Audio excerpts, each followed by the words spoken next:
di sini sebagai CEO Mbak yang di Majo Korean Guild cabang Tulungagung.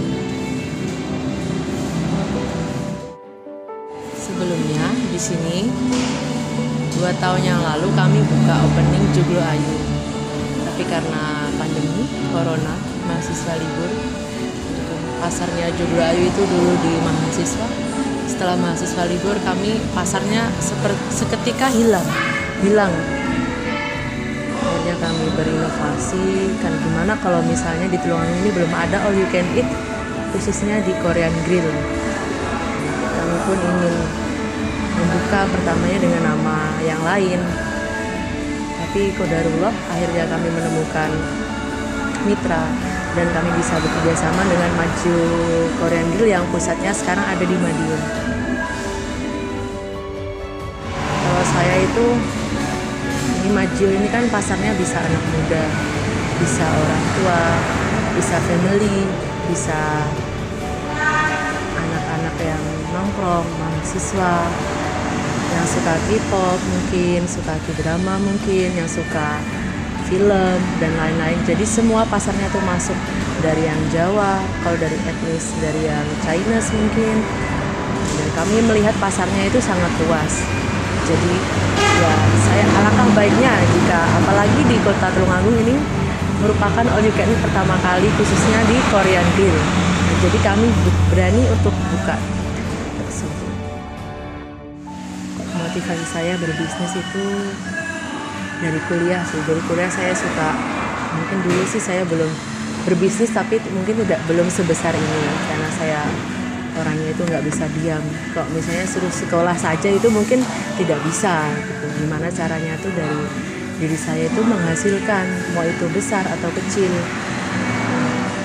Begitupun pula dengan berbisnis, walaupun berbisnis itu resikonya itu banyak, tapi kalau misalnya kita sudah bertekad, insya Allah tuh bakal ada jalannya.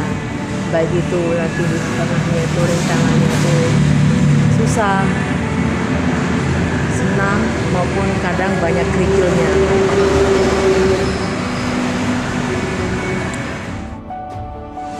Harapan saya untuk para pebisnis yang belum mencoba, silahkan digali.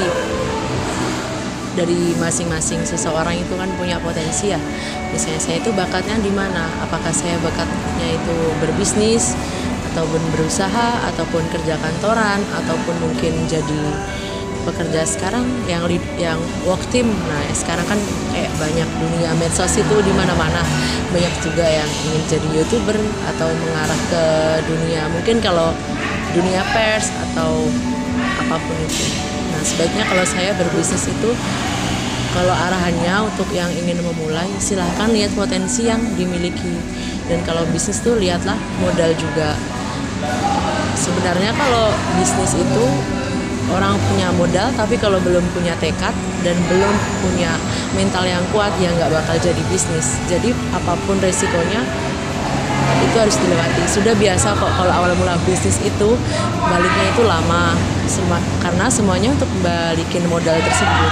Jadi ya kita sebisa mungkin itu kalau di awal-awal itu apa istilah Jawanya itu ngempet kalau ingin sesuatu itu. Apalagi kalau misalnya satu bisnis itu jangan dinikmati dulu. Sebisa mungkin kita punya bisnis satu ditekuni sudah bagus, kita buka bisnis yang lain. Baru kalau kita mau apa itu istilahnya seperti high gitu jangan dulu, apalagi di usia sekarang yang masih muda ya. Jangan kalau bisa pisahkan mana yang uang modal, mana yang uang untung. Dan jangan lupa ya, kalau kita sebagai orang publik muslim apalagi ya, jangan lupa berbagi, karena sebanyak-banyak pun uang yang kita miliki kalau kita belum berbagi itu namanya itu belum suci gitu. Yang untuk yang lain, untuk anak-anak muda, nah, sekarang kan banyak, ada yang online shop, ada yang apalagi marketplace itu sudah menjamah di mana-mana. Kalau kita tidak bisa memanfaatkan handphone itu sebaik mungkin, nah kita rugi. Terakhir aktivitas sebelum Majo, Ya, saya baru lulus kuliah sih Kak. Jadi tuh kemarin Februari tuh lulus kuliah. Wisudanya itu Mei sebenarnya, tapi diundur jadi Juli. Setelah itu sebelumnya saya itu diterima kerja di kampung Inggris sebagai tutor Arab dan Inggris. Tapi belum berkesempatan ke sana karena pandemi ya. Jadi sebisa mungkin ya saya pertamanya tuh mencari inovasi. Istilahnya masih mencari jati diri sebelumnya.